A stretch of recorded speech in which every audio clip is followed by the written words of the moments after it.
Salut à tous! Chose promise, chose due. Dans ma première vidéo de présentation, je vous avais dit que je vous donnerais tous mes conseils et mes astuces pour réussir en classe. Pour vous rappeler mon histoire, j'ai toujours été une élève moyenne en classe jusqu'à ce que j'arrive en première où là j'ai clairement cartonné. Je suis passée de 10-12 de moyenne générale à 16-17 et je suis devenue première de ma classe. Alors pour être très honnête avec vous, franchement j'en étais la première étonnée. J'ai pas trop compris ce qui m'arrivait sur le coup, mais je m'en plaignais pas hein. Et puis j'ai continué mon petit bonhomme de chemin. Maintenant que j'ai pris un petit peu de recul sur la situation, je me suis dit que ça serait sympa de vous partager ce que je pense qui m'a permis de réussir à ce moment-là. Je vais vous partager mon expérience, je vais vous partager les conseils, les astuces qui ont fonctionné pour moi, que j'ai mis en application et qui ont porté leurs fruits.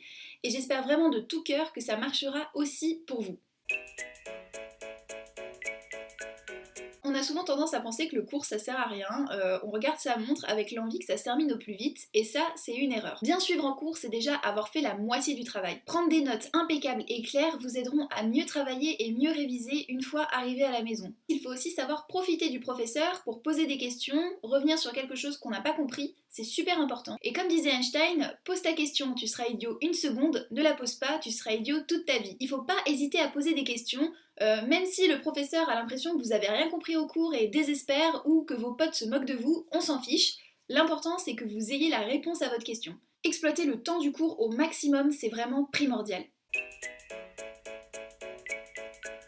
C'est vrai que c'est beaucoup plus facile de se rappeler des choses auxquelles on accorde un minimum d'intérêt. Je parie que beaucoup d'entre vous ont en tête la date de sortie de la PS5 ou du prochain épisode de koh Lanta. Bon, je conçois que les cours ne soient pas aussi passionnants, mais il faut vraiment essayer de s'y intéresser un minimum. Il faut vraiment essayer de comprendre pourquoi on nous fait apprendre ces choses, comment on va pouvoir utiliser les choses qu'on apprend à l'école et ne pas partir avec la mentalité de l'école, de toute façon, ça sert à rien. C'est clair que si vous vous levez tous les matins en tirant la tronche, que vous vous ennuyez en cours et que vous comprenez pas pourquoi vous êtes là, ça va être difficile de progresser et d'apprendre. Je sais que moi, une grande partie de ma réussite en première vient du fait que j'aimais beaucoup les matières. Je les trouvais intéressantes et du coup pour moi c'était facile de me pencher sur mes devoirs, de les faire avec envie, limite avec plaisir, parce que ça m'intéressait d'apprendre les choses qu'on me faisait apprendre. Alors oui, l'école, ça peut être une contrainte, je suis totalement d'accord avec vous, mais on essaye de positiver au maximum. C'est vraiment très important d'essayer de se dire, bah oui, effectivement, je suis obligée d'aller à l'école, là, j'ai vraiment pas le choix, comment je vais pouvoir m'en servir, comment je vais faire pour moi y trouver un intérêt, comment je vais transformer l'inconvénient en avantage. Ça, c'est très important si vous réussissez à faire ça. Donc moi, ce que je vous suggère, c'est d'augmenter votre curiosité, d'essayer de vous intéresser aux sujets abordés à l'école. Vous pouvez même suggérer des idées aux profs pour rendre le cours plus intéressant. Diffuser des films, aller au musée, faire des exposés, etc. Même vous, de votre côté, vous pouvez regarder des séries ou lire des livres sur les sujets que vous voyez en cours. Bref, on essaye de se cultiver et on essaye de s'intéresser un petit peu plus à l'école.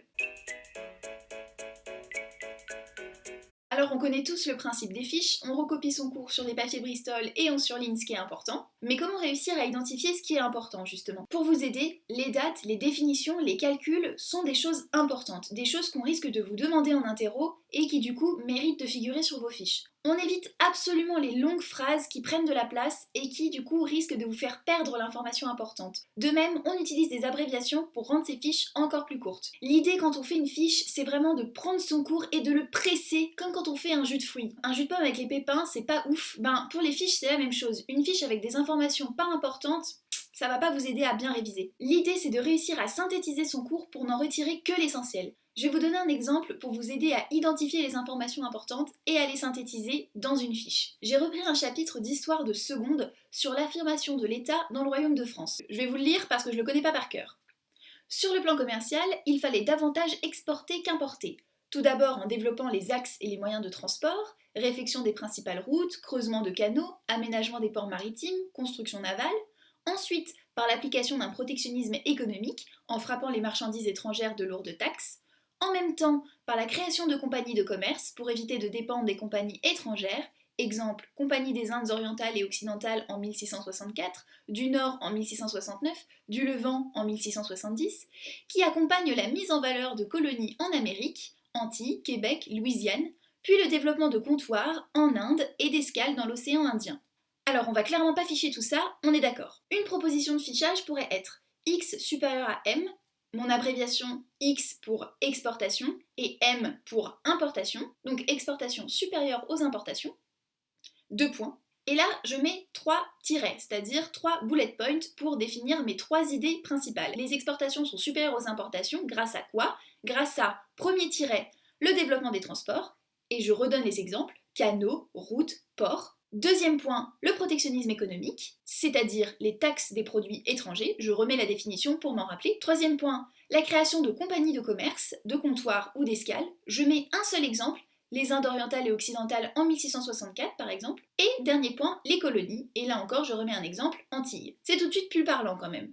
Et ça prend beaucoup moins de place. Plus vous allez en faire, plus ça va devenir simple pour vous d'identifier les informations importantes. N'hésitez pas également à ajouter du visuel dans vos fiches. Des tirets, mais aussi des flèches, soulignées, surlignées, entourées. Pas trop non plus pour que ça devienne pas fouillis, mais si vous sentez que vous avez besoin de visuel, n'hésitez pas. Je vous conseille vraiment d'écrire vos fiches et de ne pas les taper à l'ordinateur. Parce que quand vous écrivez, votre cerveau apprend et retient mieux. Écrire vos fiches et apprendre à reformuler votre cours va vraiment vous aider à le mémoriser. Et avant un contrôle, on n'hésite pas à potasser un bon coup. Pour le rythme, c'est vous qui voyez. Moi personnellement, je fichais tous les week-ends mes cours de la semaine, mais vous pouvez ficher au jour le jour si vous préférez, à vous de voir. En tout cas, il faut que ce soit régulier. Et une fois que les fiches sont faites, et ben oui, il faut les apprendre, donc du par cœur malheureusement. Et on n'hésite pas à demander à quelqu'un de nous interroger pour être sûr qu'on a bien tout retenu. Et oui, savoir bien travailler, ça s'apprend. Il faut savoir s'adapter. Je vous parlais de l'apprentissage par cœur. Il s'adapte très bien pour les matières comme l'histoire par exemple, mais pas vraiment pour les mathématiques. Les mathématiques, vous pouvez très bien apprendre votre cours par cœur, mais si vous ne savez pas l'appliquer dans les exercices, vous allez avoir du mal. Donc on alterne apprentissage par cœur et mise en place de la théorie en pratique à travers des exercices. Et puis c'est vrai qu'on a tous une manière différente d'apprendre. Certains ont besoin de mettre de la musique pour se concentrer, alors que d'autres ont besoin d'un silence absolu quand ils révisent. Certaines personnes retiennent mieux les informations visuelles, tandis que d'autres ont plus besoin d'écouter. Il faut vraiment tester différentes méthodes et adopter celle qui nous convient le mieux. Ce qui aide aussi à apprendre, c'est d'avoir une bonne hygiène de vie. On évite de se coucher après minuit en semaine, on fait du sport, on s'aère, on sort avec ses amis. Il faut quand même réussir à trouver un équilibre, parce que si ne jamais travailler, c'est pas bon, travailler tout le temps, c'est pas recommandé non plus. Voici donc les 4 règles, les 4 conseils que je vous donne et qui j'espère vous aideront autant que moi. Maintenant, je vais vous partager 4 fausses bonnes idées. La fausse bonne idée numéro 1, c'est de travailler tout le temps. Travailler H24, ça ne vous rendra pas vraiment efficace. Ça risque de vous épuiser plus qu'autre chose. Au contraire, il faut savoir prendre des pauses quand on a besoin, savoir prendre du recul, sortir, s'aérer et surtout ne pas culpabiliser de le faire. Il faut vraiment voir les études comme une course d'endurance et pas comme un sprint. Il faut vraiment tenir le rythme et donc savoir alterner effort intense et repos bien mérité. La deuxième fausse bonne idée, c'est de chercher des fiches toutes faites sur internet. Ça, c'est vraiment l'erreur à ne pas faire. Déjà parce qu'il y a beaucoup d'âneries sur internet, et en plus parce que vos profs vont vous interroger sur leur cours à eux, et pas le cours de quelqu'un d'autre. Donc, si par exemple vous avez vu une date dans un cours d'histoire sur internet, le prof ne va pas vous poser la question sur cette date, il va vous poser la question sur les dates que vous avez vues dans son cours à lui. Et donc forcément, vous n'aurez pas la réponse si vous avez cherché uniquement des fiches sur internet. Donc on oublie, mieux vaut faire ses propres fiches pour être sûr d'assimiler les bonnes informations. La troisième fausse bonne idée, c'est de vouloir se débrouiller seul. Si vous êtes en difficulté, que vous bloquez sur quelque chose, il faut en parler. Vous pouvez poser des questions à votre famille, à vos amis ou à votre prof. Si vous êtes bloqué face à un problème, ne faites pas l'autruche, affrontez le problème et allez demander de l'aide aux personnes qui peuvent vous aider. Les profs seront beaucoup plus indulgents s'ils voient que vous faites un effort et que vous avez la volonté de réussir, même si les résultats ne suivent pas tout de suite. Donc montrez que vous donnez tout et sollicitez vraiment de l'aide quand vous avez besoin.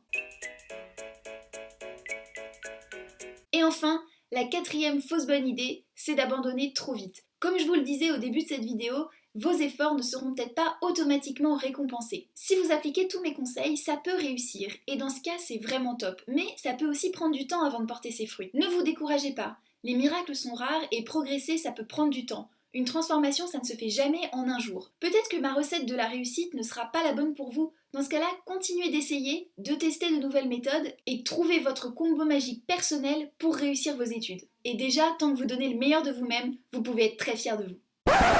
Et voilà, cette vidéo est maintenant terminée. J'espère qu'elle vous a plu. N'hésitez pas à me poser toutes vos questions en commentaire. On se revoit très vite et en attendant, gardez le cap!